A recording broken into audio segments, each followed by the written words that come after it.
Assalamualaikum Assalamualaikum warahmatullahi warahmatullahi wabarakatuh. Perkenalkan, kami dari kelompok 3 menyampaikan materi tentang perkembangan kelembagaan bank sentral di beberapa negara. Sebelumnya mari kita berkenalan anggota kelompok 3, yakni Nama saya Devina Febrianti. Saya Nur Azizah. Perkenalkan, nama saya Rizky Maulana. Saya Rizky Fazatul Sana.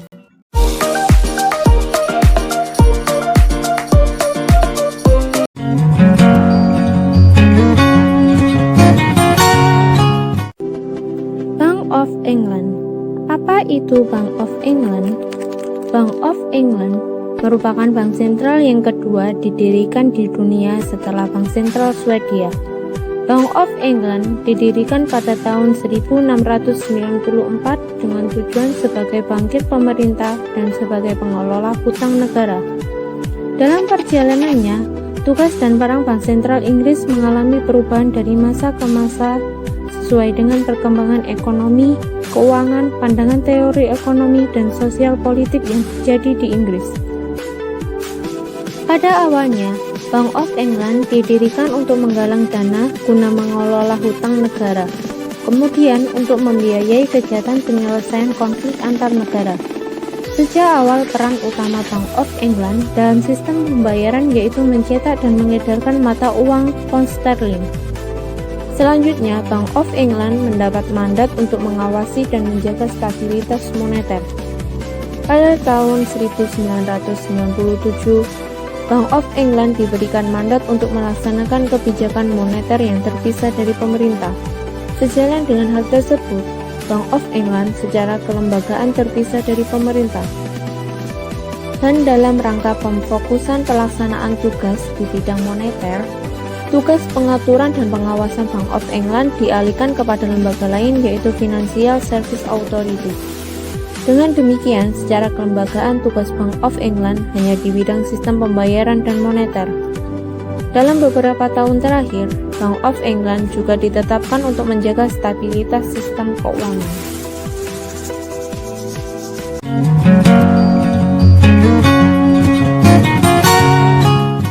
Tentang Bank Sentral, The Federal, dan Independensi. Bank Sentral merupakan salah satu bank tertua yang ada di dunia, khususnya Amerika Serikat, karena dibangun pada tahun 1913 oleh Kongres Amerika Serikat. The Fed disebut sangat independen, yang artinya kebijakan yang dilakukan tidak harus memperoleh izin maupun persetujuan dari pimpinan tertinggi di Amerika Serikat. Jumlah cabang The Fed adalah sekitar 12 perusahaan yang tersebar di kota-kota besar, dan dalam menjalankan tugasnya, mereka membentuk sebuah tim khusus yang disebut FOMC atau Federal Open Market Commitment, yang sekaligus menguasai bank sebab mereka yang menentukan kebijakan The Fed. Dalam prakteknya, seringkali ketua dewan turut menjadi pimpinan dari FOMC. Anggota yang tergabung dalamnya terdiri dari 4 kepala reserve.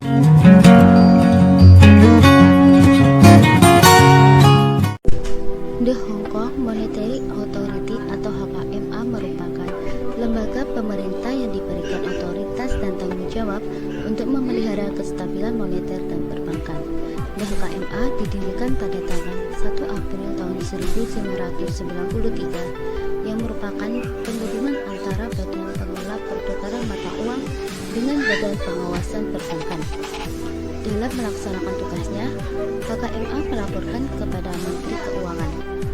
Adapun fungsi utama dari HKMA antara lain menjaga kestabilan nilai dolar Hong Kong, mengelola cadangan devisa Hong Kong dengan cara yang efektif dan aman, mendorong terpeliharanya kestabilan dan keamanan sistem perbankan di Hong Kong, serta mengembangkan infrastruktur keuangan di Hong Kong sehingga memperlancar aliran dana secara lancar tanpa hambatan.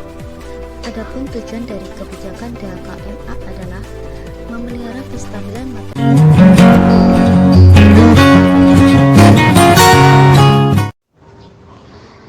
For the Monetary Authority of Singapore, sebagai salah satu negara di Asia yang berkembang menjadi salah satu pusat keuangan dunia, Singapura juga memiliki bank sentral.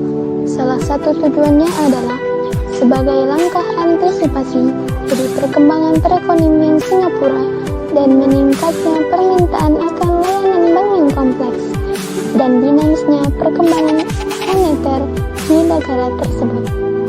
Kondisi ini yang memerlukan adanya lembaga yang bertugas mengatur dan mengawasi lembaga keuangan dan moneter di Singapura. Dengan perkembangan tersebut, maka Parlemen di Singapura mengeluarkan undang-undang tentang The Monetary Authority of Singapura yang berlaku sejak 1 Januari 1971. The Monetary Authority of Singapura. Berdasarkan penjelasan yang sudah kami sampaikan, dapat ditarik kesimpulan bahwa Bank Sentral dapat dikatakan sebagai suatu lembaga keuangan negara yang mendapat tugas di bidang ekonomi suatu negara, khususnya dalam mengelola kebijakan moneter.